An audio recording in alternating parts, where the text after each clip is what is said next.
हज़रत फ़ुज़ैल बिन अय्याज़ बहुत बड़े बुजुर्ग गुजरे। जवानी का ज़माना था तो एक खातून से आशनाई हो गई, मोहब्बत का रब्त कायम हो गया। तो ज़ाहिर जवानी मस्तानी होती है और जुनून का एक शोबा कहा गया है जवानी को। और फिर दिल में इस तरह के रुझान पैदा हो जाएं तो फिर वो जुनून कई गुना बढ़ जाता है। तो उसके साथ वक्त तय किया और उसके मिलने के लिए बेताबी के साथ उन घड़ियों का, उन लम्हों का इंतजार करने लगे। खैर जब वो वक्त आया तो उसके घर की तरफ चले और उसके घर की दीवार फलांगने लगे थे कि साथ वाले मकान से किसी कारी कुरान की तिलावत की आवाज कानों में पड़ी। और वो पढ़ क्या रहा था, अलम यान लिल्लज़ीना आमनू अन तख़शअ क़ुलूबुहुम लिज़िक्रिल्लाह वमा नज़ल मिनल हक़। क्या अहले ईमान पे वो वक्त नहीं आया कि उनके दिल अल्लाह के जिक्र, अल्लाह की याद, उसकी मोहब्बत में तड़प उठें और वो खौफ खुदा में मुब्तला हो, और जो नाजिल हुआ कुरान, उस कुरान की मोहब्बत में उसके दिल में खशियत पैदा हो। बस ये कानों में पड़ने की देर थी कि दोबारा गली में छलांग लगाई और कहा मेरे ऊपर वो वक्त आ गया है।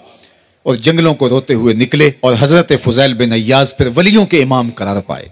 इस आयत ने उनकी जिंदगी बदल दी। किसी की 30 साल, किसी की 40 बरस, किसी की 50 साल, किसी की 60 साल जिंदगी यहाँ मौजूद लोगों में से किसी की इससे भी ज्यादा और किसी की कम।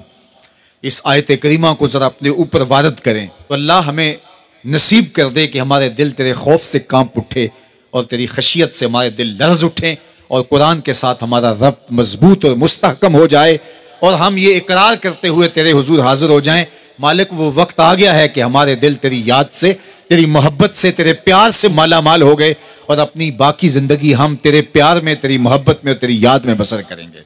हदीस पाक में आता है कि अगर कोई शख्स अल्लाह के खौफ से रोया और अल्लाह के खौफ से रोने की वजह से उसकी पलकों के बालों में से एक बाल की जड़ गीली हो गई तो कयामत के दिन वो बाल खड़ा हो जाएगा, अल्लाह या तो मुझे निकाल ले या इसे जन्नत अता फरमा दे। तो अल्लाह जल्ला शानुहु उस बाल को तो आंख से नहीं नोचेगा बल्कि उस शख्स को अल्लाह जन्नत अता फरमा देगा। अल्लाह अकबर। गुनाहगार की आंख का पानी अल्लाह के गुस्से की आग को ठंडा कर देता है। इसलिए हमें रोने का कहा गया, फल यदहकू कलीलन वल यबकू कसीरा। अल्लाह अकबर। इरशाद फरमाया कि थोड़ा हंसा करो, ज्यादा रोया करो। सहाबा को हंसते हुए देखा तो आका करीम अलैहिस्सलाम ने फरमाया कि तुम्हारे तक अल्लाह की अमान नहीं पहुंची और तुम हंस रहे हो। अर्ज की हुजूर इसका कुफारा, तो फरमाया इसका कुफारा यह है कि जितना हंसे हो इतना ही तुम्हें रोना पड़ेगा। मैं और आप जरा अपनी जिंदगी पर गौर व तदब्बुर करें। हमारी जिंदगी में हंसना ज्यादा है या रोना ज्यादा है? सवेर से लेकर शाम तक कह कहे ज्यादा हैं, ठट्ठे ज्यादा हैं, मजाक ज्यादा हैं, लतीफे ज्यादा हैं या इबरतें ज्यादा हैं?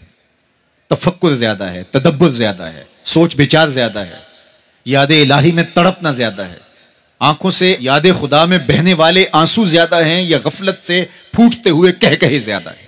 मुझे और आपको अपनी जिंदगी का जरूर मुहासबा करना चाहिए। ठट्ठों से, मजाक से हमारी मजलिसें भरपूर होती हैं। हम दिन में जितना हंसते हैं क्या उसका 10वां हिस्सा भी हम तन्हाई में बैठ के अल्लाह की याद में रोते हैं? अगर ऐसा है तो मुबारक हो, और अगर ऐसा नहीं है तो अल्लाह से आंसू मांगो, अल्लाह से दर्द मांगो, उसकी याद में रोना मांगो, उसके जिक्र में तड़पना मांगो, उसकी मोहब्बत में बेताबियां मांगो, आंसू मांगो, सिसकियां मांगो, तड़पने फड़कने की तौफीक दे, दिले मुर्तजा सोज़े सिद्दीक दे। उसके हुजूर अर्ज करो के मालिक हमें तड़प दे, हमें सोजो गदाज दे, हमें कैफो सुरूर की दुनिया नसीब फरमा दे, हमारी आंखों को आंसुओं का जमाल अता कर दे। और अगर हमारी आंखों में आंसू नहीं है, हमारे पास कह कहे हैं, कहते हैं जो हंसता हुआ गुनाह करेगा वो रोता हुआ जहन्नुम में जाएगा।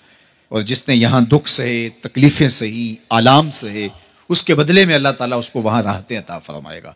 फरमाया कि मोमिन के पांव में कांटा भी चुभे तो अल्लाह जल्ला शानहू इसका सिला भी उसको क़यामत के दिन अता फरमाएगा।